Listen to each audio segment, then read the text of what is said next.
Good morning and welcome to Something Saturday.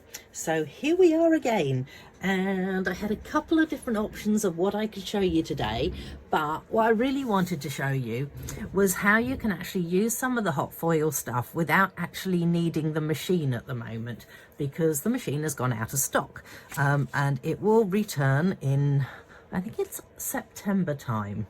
So I obviously do have the machine as well because, you know, I'm a Stampin' Up demonstrator, and so therefore I was able to get it early. So it's one of the perks of being a demo, is that you can actually get things before the general public can. So, you know, little spruik there to join my team, hey! But what I wanted to show you today is one of my things that's just arrived recently. But the thing is, with the hot foil system, you can buy the foils and you can buy the different things that go with it, and some of those have not gone out of stock, so potentially you could still start building your collection before you actually buy the machine itself, because the machine is $280, I think, so it's not a cheap investment. But what I would say is that if you are thinking of buying it, why not join my team? You pay $175 to join Stampin' Up, and you get a voucher for $240. So what you could do is, in the meantime, you could buy a heap of this stuff and then use your voucher for the machine, and you only pay $40 for the machine. So how cool would that be? Anyway, here goes. So I have recently, as I say, bought the Butterfly Flight hot foil dies, and I wanted to show you how we could actually use them with the foils as well. I believe there's a stamp set, and I forgot to buy the stamp set, so good on me. Anyway, let's go for it. So I'm not sure whether there's actually an order to these dies, but we will find out as we do it. And I need to stretch across here and grab some of these things. So let's see, what colours do we want to use on this? Let's go with a bit of that and maybe a bit of this. Okay, let's start. I think we're going to start off with a bit of the Barely Blush, actually. So let's go Barely Blush.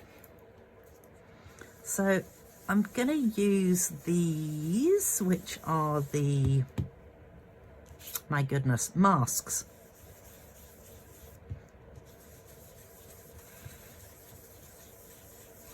I'm starting with the lightest colour first, because I figure that if I do that, I'm going to pop those up there. Excuse the fact that my arm keeps getting in the way. Let's pop my Barely Blush aside. Let's move on to the Crisp Cantaloupe. And haha. Oh look, thank goodness it does line up. I was thinking there's oh, aren't I a thicko? Oh look, there's actually numbers on it. I did not see the numbers to begin with. And what I should have done was, you know, this is what I should have done to begin with, was just give myself this. So that's where this cardstock goes into, and then where's this one gone to? Let's pop this back onto there. Let's hope it doesn't move on me. It has moved already. That was clever. Give me a sec. Tiny bit of tape, because it's not going to matter if I do that in the corners. There we go. That'll hold it in place. Now I can go with this and go, oh yes, look, that is almost where it's at. Nearly there, nearly there, nearly there. There we go. All right, so let's do that and that. There we go. So now what I should be able to do is put that to one side and bring this one in, line it all up, and it ought to be in the right spot. Look at that. Wow, it's amazing, isn't it, how things just work like that. And we are going to add a different colour on top of this now. So we're going to go with the crisp cantaloupe on top of this. And it does look darn pretty. And per usual, I have not actually tried this out first. So, oh, look at that. Isn't that beautiful? Then we've got this one. Oh my goodness, what colour am I going to go with now? Oh goodness. Right, you know what? We are going to continue on with, oops, these. Let's grab that. Again, excuse my arm. And let's go, move along a little bit. So apparently this one is number 3 and then the last one is number 4. So that's really convenient that I just happened to have grabbed them in the right order. Let's hope this works.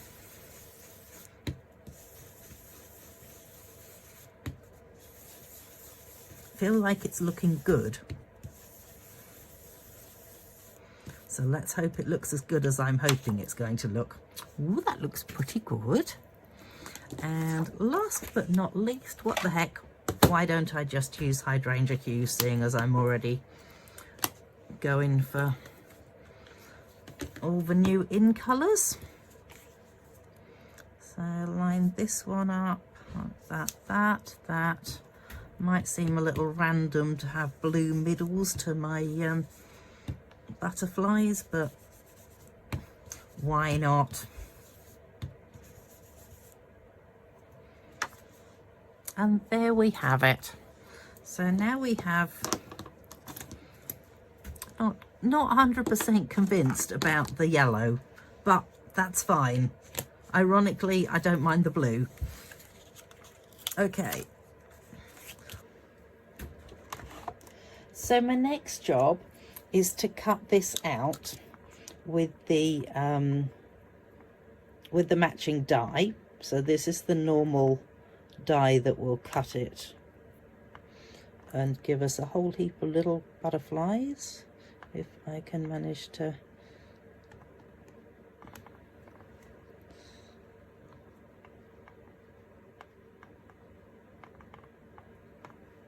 Oh, Heather.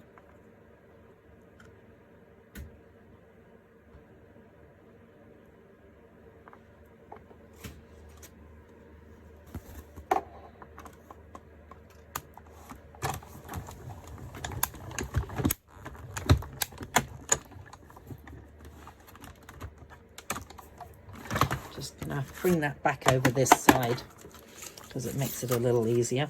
Okay, so we've now got all our butterflies cut out.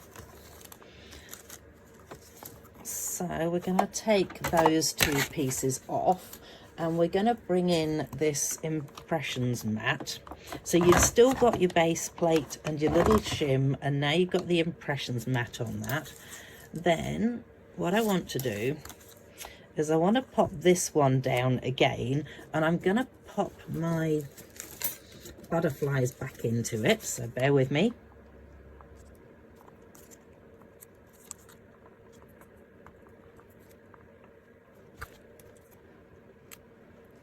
Then I'm going to use this one. So this is the one that is meant to be used with the foiler to produce the foil on these, which potentially would look really good, but I'm going with, you know, a lot of people are not going to have the foiling machine yet, but I want to show you how you can use it without the foiling machine. So what we're going to do is we're actually going to use this to emboss, and that's why we've put this impressions plate underneath. So let's just pop that down. So now we use the grey plate, which is designed for embossing, and we pop this through. You'll notice as we do this that the black one starts to poke out the side. That's because it's squidgy. It's a good word, isn't it? Squidgy. I like that. And then I'll take that off and just kind of do that. Pop that down there, and then you'll be able to see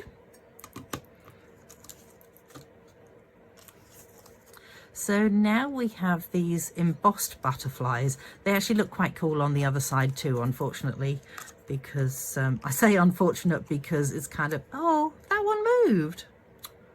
Oh, bother. Okay, well, it still looks kind of cool. The other ones are still right. So I think, nope, that one also moved. Oh, that was not very good. All right, 3 out of 5. That's not too bad. Doesn't go with the song, does it?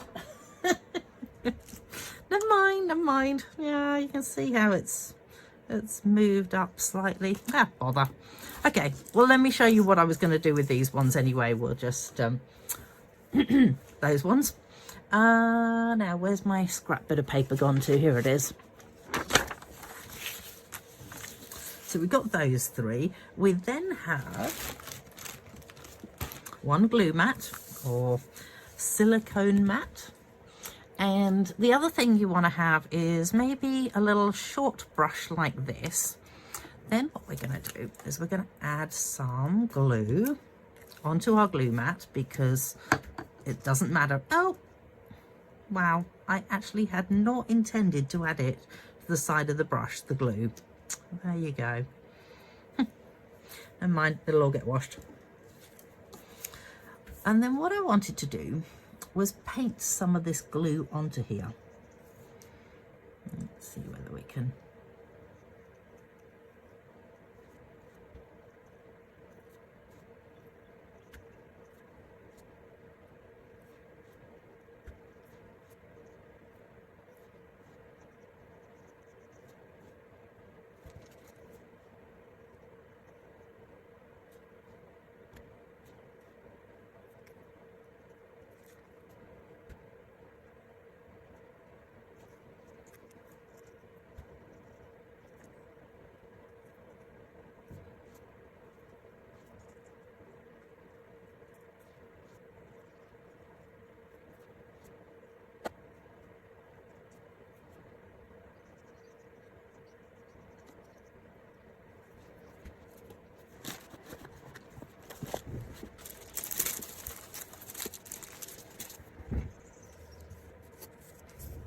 All right, so I have painted one of them up with this multi-purpose glue, or Tombow as everyone knows it. I've just painted the raised areas on it, and you can use some of your scrap foil, or if you've actually not got the foiling machine yet, you can just use the normal foil. You allow the glue to dry just a little bit, and then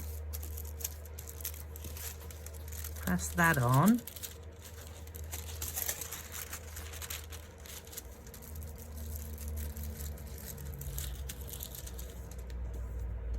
Ooh.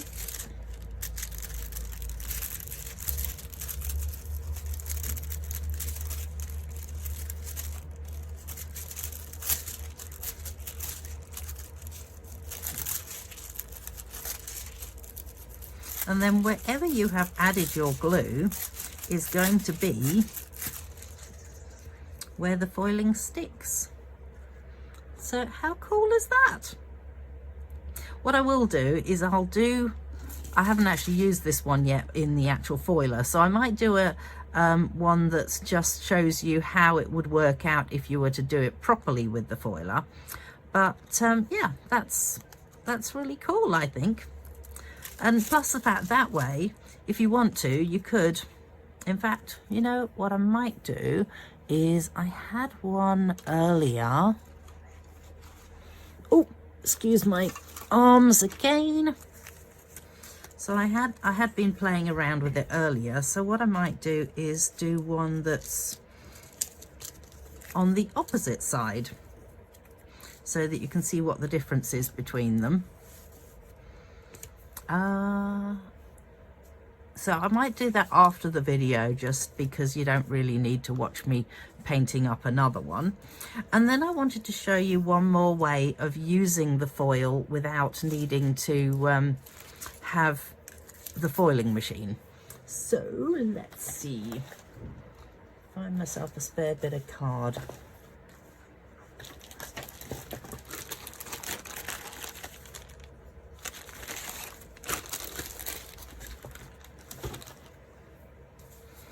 Okay, so spare bit of card. Again, it's actually going to use up some of our scrap pieces of foil, but you know, if you don't have scrap pieces of foil, don't stress. Once you get your machine, you will. That was comforting, wasn't it? There we go with gold.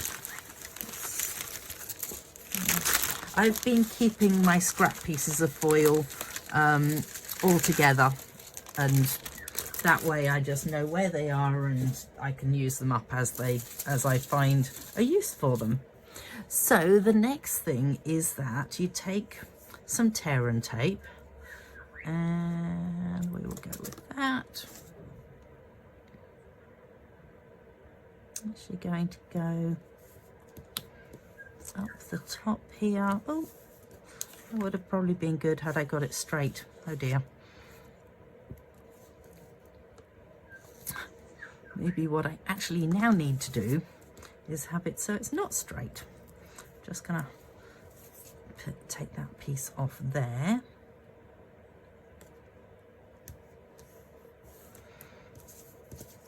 And deliberately put it so it's crooked. Just take that off, take that off.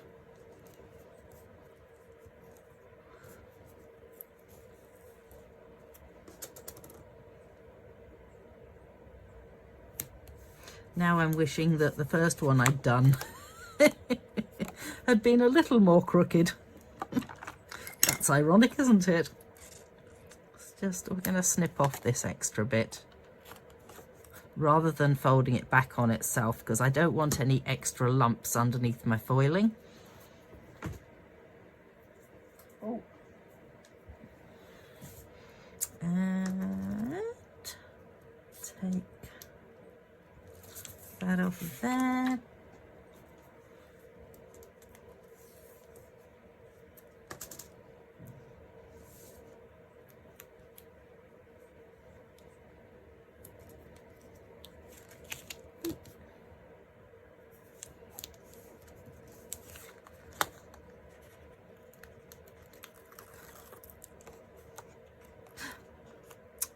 Just said I didn't want any extra bits on my foiling. That was really not very bright.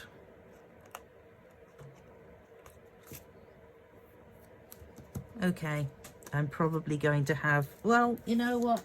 It will show you what it looks like when you do what I just did.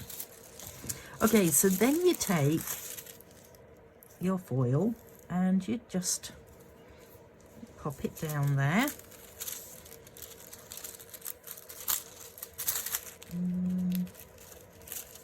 And anywhere that it doesn't work, it actually doesn't matter, because you can just push it back on a little bit extra and make it work. So you see now, I'll show you in a sec. Let's see, let's put that down. You see how I've ended up with this extra bit like that? So what I can now do is that, and it fills it in, which I think is pretty cool.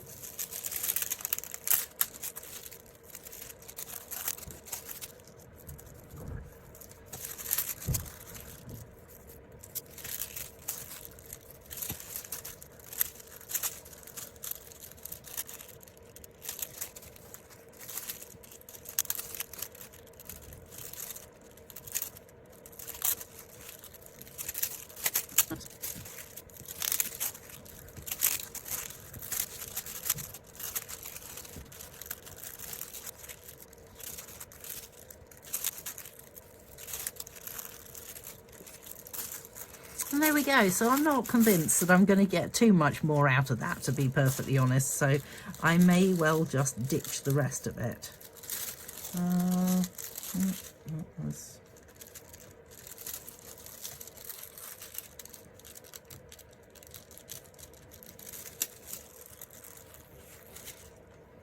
But you can definitely see where I folded back. I'm just going to stand up and see whether you can see this.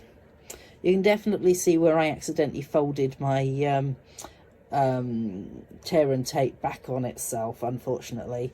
So the other corners also look a little rough, but not to that extent where it's obvious that I folded it back, and that's why I was trying to avoid folding it back.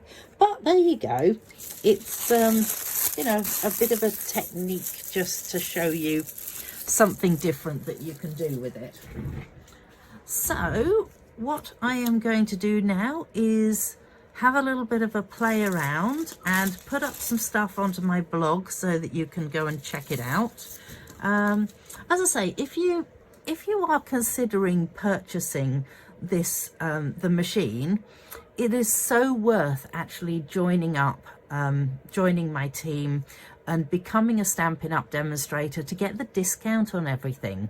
So as I said initially, you're going to be paying $175. That allows you to join Stampin' Up, and then they send you a voucher which is for $240. The machine's $280, so you're gonna be able to just have it for $40. Then that's a kind of win-win, really. And yeah, potentially you're paying $175 for a $240 machine. $280 machine, sorry.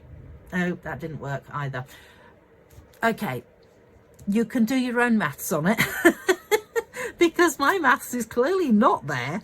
But come and join me next Saturday. Make sure you check out my blog, and please like my page and share it so that other people come and join our community as stampers too. Thank you. Bye.